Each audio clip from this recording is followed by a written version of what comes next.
Hey guys, this is me, Abdul Momin, and welcome to my YouTube channel. In this video, I will briefly discuss ACCA exams. First, I will start from ACCA introductory module. In introductory module, we have two type of exams. One is financial accounting, and the other one is management accounting. The first exam of financial accounting is FA1, also known as Financial Accounting 1, and the other exam of financial accounting is FA2. Whereas in management accounting, we have MA1 and the second one is MA2. After introductory module, we have foundation level. In foundation level, you have FMA, also known as Foundation in Management Accounting, and it comes under management accounting. And the second paper is FFA, also known as Foundation in Financial Accounting, and it comes under financial accounting. And the third paper is FBT. FBT stands for Foundations in Business and Technology, and it is totally a theoretical subject. From today, we are going to study FA1 from scratch in case you are not from commerce background. So this video will help you understand basic accounting terms. So let's start. As you can see, these are the topics that we will study. First, we will understand the basic concepts of accounting and then we will move on to the further topics. Bismillahirrahmanirrahim. Accounting basics को पढ़ने से पहले we have to understand that what is accounting. Accounting is a systematic process of identifying each transaction. Identifying each transaction. What does it mean? It means कि हमारी जो transaction है हमने उसको पहले आइडेंटिफाई करना है. क्या आइडेंटिफाई करना है?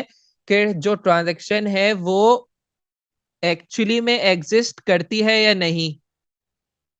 ठीक है, पहले हमें ये देखना ट्रांजैक्शन एक्चुअली में एग्जिस्ट भी कर रही है या नहीं कर रही.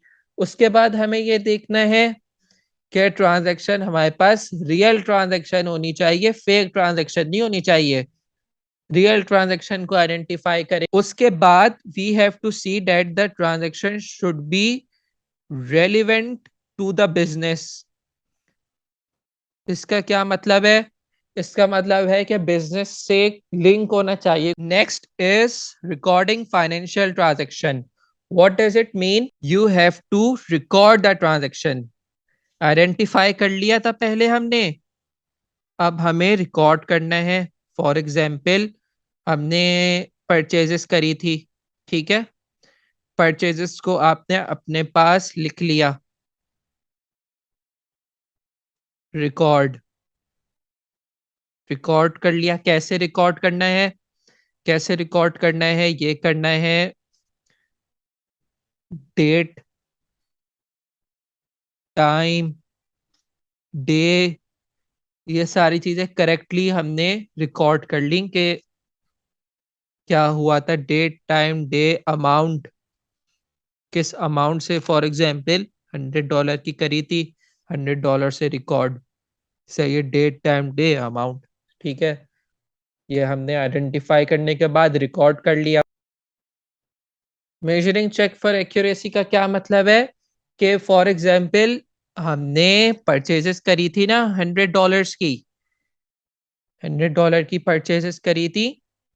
We have to check that कि हमने परचेजेस सही रिकॉर्ड करी है या नहीं. वो कैसे चेक करेंगे? परचेजेस हमें पहले करनी होती है रिकॉर्ड करेक्ट साइट.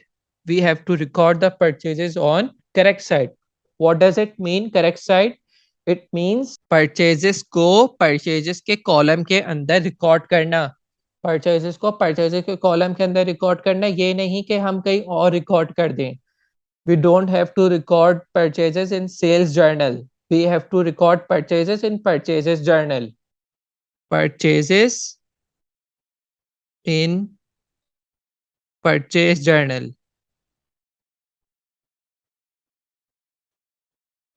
परचेज को परचेज जर्नल में, सेल्स को सेल्स जर्नल में. ये हम डे बुक्स में पढ़ेंगे, आगे एक टॉपिक है. We will discuss this in detail. Correct site पे रिकॉर्ड करना है, करेक्ट प्लेस पे रिकॉर्ड करना है, करेक्ट साइड यानी कि debit credit, debit credit, debit side पे रिकॉर्ड करने, क्रेडिट साइड पे रिकॉर्ड करने. Purchases are recorded on debit side and sales are recorded on credit side. The next thing we have to check is correct amount.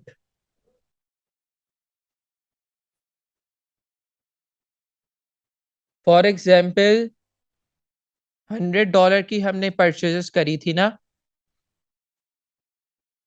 अब इस $100 को 100 से ही record करना, ये नहीं कि 100 को गलती से आप $1000 से रिकॉर्ड कर दें. उसके बाद आप परेशान हो जाएं देख के, ओहो भाई इतना महंगा सामान खरीद लिया $1000 का. We have to record the purchases with the correct amount. जो भी ट्रांजेक्शन है, purchases is just an example. जो भी ट्रांजेक्शन है उसको आपने correct side, correct place, correct amount पे रिकॉर्ड करना है. And it is called measuring check for accuracy. Next is analyzing and interpreting future, mainly done to match the balances of debit and credit and to check the future profits and losses. What does it mean? Analyze or interpret करना कि ये सब करने से, ये करने से, ये करने से, ये करने से हमारी अकाउंटिंग, हमारी अकाउंटिंग इक्वेशन पर क्या इफेक्ट आ रहा है, और उस इफेक्ट को फिर बताने के आगे फ्यूचर होगा, लॉस होगा, डेबिट क्रेडिट के बैलेंस मैच हो रहे हैं या नहीं. अच्छा, ये बात आपको नहीं आ रही होगी समझ में सर. डेबिट क्या चीज है, क्रेडिट क्या चीज है. These are the sides in accounting. This side is debit side and this side is credit side. Match the balances of debit and credit. Match the balances मतलब डेबिट का भी balance credit balance से match करना चाहिए. For example, अगर debit पर $500 है ना टोटल, तो यहाँ पर भी $500 आना चाहिए to match the balances of debit and credit and to check the future profits and losses. मतलब क्या हुआ इस बात का कि कोई भी चीज आपने कम पैसों में खरीदी या कम पैसों में बनाई और उसको ज्यादा में बेच दिया. फॉर एग्जाम्पल, $100 की परचेजेस थी और ये है सोल्ड फॉर $120. तो $20 आपका प्रॉफिट, ज्यादा में बेच दी ना, तो $20 प्रॉफिट हो गया. लॉसेस का क्या मतलब है कि कोई भी चीज हमने ज्यादा पैसों में खरीदी या फिर ज्यादा पैसों में बनाई और कम में बेच दी. फॉर एग्जाम्पल, परचेजेस करी थी हमने $100 की और $80 की हमने बेच दी, सोल्ड फॉर $80. तो 100 - 80, $20 का हमें हो गया loss. Let me tell you this in simple words. What is profit? If the selling price, if the selling price is greater than the cost price, then there will be profit. Then there will be profit. For example, the selling price of an item is, selling price is $100 and the cost price is 50. 100 minus 50 is $50. So you have $50 profit. And how we can see if the business is making loss? If the selling price, if the selling price is greater than the cost price, or the cost price is higher than the selling price, then there will be loss. For example, the selling price is $200 and the cost price is 300. 200 minus 300 is -100. So the -100 is our loss. After understanding what is accounting, we will understand that why accounting is done, to record the transaction and to make sure what transaction has what to them. इस बात का क्या मतलब है कि कितने का पड़ेगा, क्या कितने का पड़ेगा, cost, or we can say that how much the transaction will cost the business, will cost the business. To check how much cash they have, asset यानी कि उनके पास कैश कितना है, उनके पास एसेट्स कितने हैं. What is an asset? Resources owned by the business. इसका क्या मतलब है, कोई भी चीज जिस पर आपकी ओनरशिप है वो आपका एसेट है. For example, the notebook and the pen you are carrying right now is your asset. Anything in this world that you own is your asset. To check how much they owe to someone, liability. Liability का क्या मतलब है, liability का मतलब है उधार. For example, आपने bank से गाड़ी ली लीज पर गाड़ी ली, वो गाड़ी तो आपके पास है लेकिन आपने उसके पैसे नहीं दिए अभी तक. तो जब तक आप उसके पैसे नहीं देंगे वो गाड़ी आपकी लायबिलिटी रहेगी, और जब आप उसकी फुल पेमेंट कर देंगे, ओनरशिप आपके पास जब आ जाएगी तो आपका वो एसेट बन जाएगा. To check how wealthy they are, capital. Capital का क्या मतलब है, resources invested by a business owner. कोई भी अमाउंट, कोई भी चीज जो बिजनेस का ओनर इन्वेस्ट कर दे अपने बिजनेस में, that is your capital. For example, आपका एक बिजनेस है और आपने $500 इन्वेस्ट कर दिया अपने बिजनेस में, तो that $500 is your capital investment. To keep up with the balances of debit and credit side and to make sure that they are equal to each other. मतलब हमने क्या बात करी थी, डेबिट और क्रेडिट का बैलेंस एक दूसरे से बराबर होना चाहिए. बराबर होना चाहिए मतलब they should be equal to each other. For example, this is our debit side and this is our credit side. These balances should be equal to each other ताकि ये हेल्प करे हमें ट्रायल बैलेंस बनाने में. Trial balance हम आगे किसी topic में पढ़ेंगे. बुक कीपिंग क्या चीज होती है.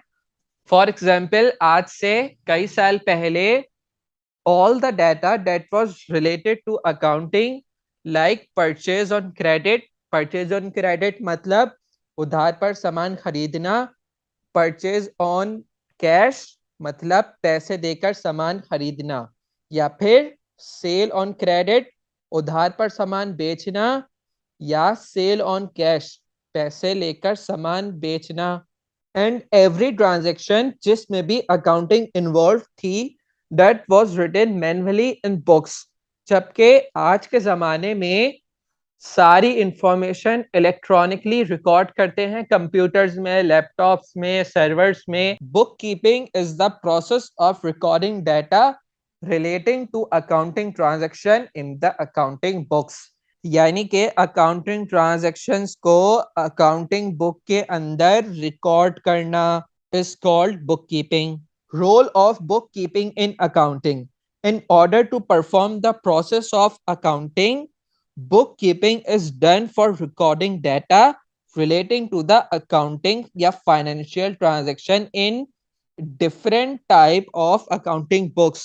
तो जो different type of accounting books है ये हम एक अलग टॉपिक है इसका पूरा डे बुक्स का, उसमें हम डिस्कस करेंगे. Now we will learn why book keeping is an important part of accounting. Book keeping में जो भी हम इंफॉर्मेशन रिकॉर्ड करते हैं that is useful for managers. Managers कैसे यूज करते हैं? मैनेजर्स जो हैं हमारे डिसीजन मेकर्स होते हैं, यानी कि वो फैसला करते हैं कि क्या करना है आगे क्या नहीं करना. और वो किस तरह यूज करेंगे इस इंफॉर्मेशन को? बिजनेस का फाइनेंशियल स्टेटस देखेंगे और वो चेक करेंगे कि बिजनेस क्या प्रोग्रेस कर रहा है फाइनेंशियली. ओनर्स किस तरह यूज करेंगे अकाउंटिंग इंफॉर्मेशन को? वो ये देखेंगे कि क्या उनका बिजनेस प्रॉफिट कर रहा है या फिर लॉस कर रहा है. And they also want to see how much assets they have, मतलब कि उनकी ओनरशिप कितनी है बिजनेस में, उनकी लायबिलिटीज कितनी है और उनके पास कैपिटल कितना है. एसेट्स क्यों चेक करेंगे? ये देखने के लिए उनके पास इनफ मशीनरी है या नहीं अपने बिजनेस को रन करने के लिए. अब उनके पास इनफ एसेट्स है या नहीं अपने बिजनेस को रन करने के लिए. लायबिलिटीज किस लिए चेक करेंगे? इसलिए चेक करेंगे ये देखने के लिए कि अभी उन्हें कितने पैसे देने हैं, कितना उन्होंने उधार लिया है और लोगों से. और कैपिटल किस लिए चेक करेंगे? कैपिटल इसलिए चेक करेंगे ये देखने के लिए कि उनके पास इतने पैसे हैं कि वो अपने बिजनेस को एक्सपेंड करें. How the buyer will use the accounting information? when the owner wants to sell the business, the buyer will see how much the profit is business making and what are their assets, liabilities and capital of the business, so that the buyer could know the worth of the business. क्या मतलब इस बात का?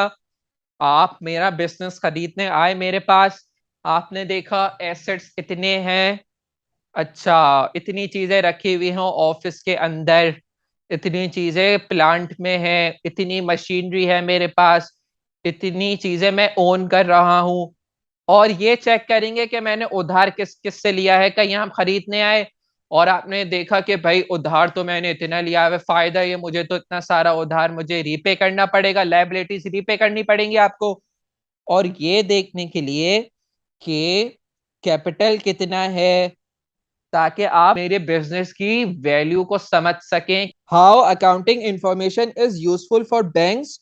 For example if the owner wants to borrow money from bank, the bank will see the progress of the business and they will also see is the business able to pay their money back or not. क्या मतलब? भाई आप loan लेने गए अपने business के लिए bank से, बैंक पहले नहीं देखेगा क्या कि आप के पास इतने पैसे हैं कि आप उनका उधार वापस करेंगे या नहीं. Tax inspectors they use accounting information to calculate taxes payable. इस बात का क्या मतलब है? इस बात का मतलब है कि जो भी हम अपनी इंफॉर्मेशन टैक्स इंस्पेक्टर्स को प्रोवाइड करेंगे वो इंफॉर्मेशन यूज करेंगे और कैलकुलेट करेंगे कि हमें कितना टैक्स देना है.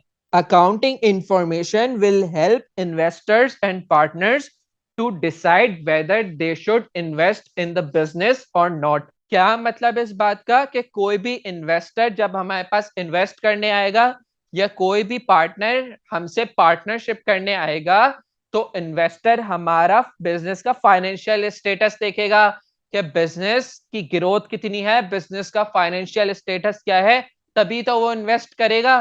कि बिजनेस प्रॉफिट कर रहा है तभी तो वो इन्वेस्ट करेगा ताकि हम भी उसको कोई रिटर्न दें, ऐसे थोड़ी ना वो इन्वेस्ट करेगा. पार्टनर्स क्या देखेंगे? पार्टनर्स देखेंगे कि बिजनेस की गुडविल क्या है और क्या ये वर्थफुल है उसका पार्टनर बनना या नहीं है. क्रेडिटर्स कौन होते हैं? क्रेडिटर्स वो होते हैं जिनसे हम उधार पर सामान खरीदते हैं. अकाउंटिंग में हम क्रेडिटर्स को कहते हैं अकाउंट्स पेबल. क्रेडिटर्स क्या देखेंगे? क्रेडिटर्स देखेंगे कि क्या इसके पास इतने पैसे हैं जो ये हमें वापस करेगा, जो ये हमसे उधार पर सामान खरीद के गया है तो क्या इसके पास इतनी सेल्स हो रही है, क्या इसका इतना प्रॉफिट हो रहा है कि ये हमें पैसे दे देगा और कब देगा. That's it for today. We will learn how to perform the process of accounting in the next video. I hope this video will help you understand the basics of accounting. Please like and subscribe to my YouTube channel. Take care guys. See you in the next video. Bye bye.